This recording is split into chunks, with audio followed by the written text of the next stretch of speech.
When you are trying to get to the next level and you can see where you're trying to get to, there is a ceiling that you have to break through. But in order to get to the next level is because you can see what you want to become.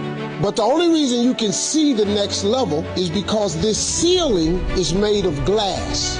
In order to get to the next level, you must be willing to break through the glass. Anytime you break through glass, you are going to get cut.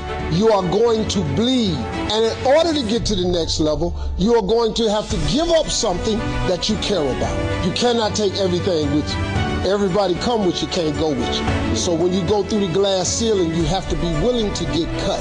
The cut is going to put some bruises and blood. But that's the only way to get to the next level. I understood that. I knew that I could not remain the same and change. You got to grow. You can't hang out with everybody you've been hanging out with to go to the next level. You can't do everything you used to do. If you do that, you'll never grow. The thing that you want the most of, it's the very same thing that you're going to have to give the most of.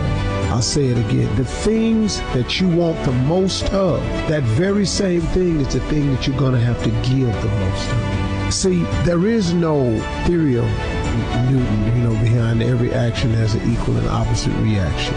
Behind every action there's an equal and opposite reaction. Well, that happens throughout all the principles of success too. I want you to understand something. See, you can't have peace if you're practicing war. Tell me how that works.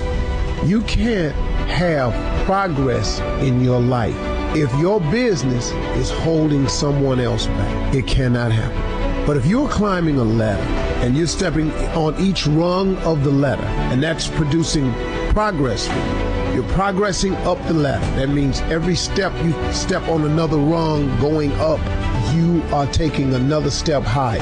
If you one time stop putting your foot in front of the other to step on the next rung, and you look over and you take some time out to push someone off their ladder, or you lift your foot to kick them off one of their rungs of the ladder, guess what you have done? You have immediately stopped your progress. You can't progress and be in the business of holding anyone back, anybody, because to kick somebody off the ladder, you got to take your foot off of yours, and you got to be careful when you do that. Because he ain't the only one who slip and fall. If there is joy you are looking for in your life, you cannot be in the business of passing out pain. You cannot, man. Look, oh God, I want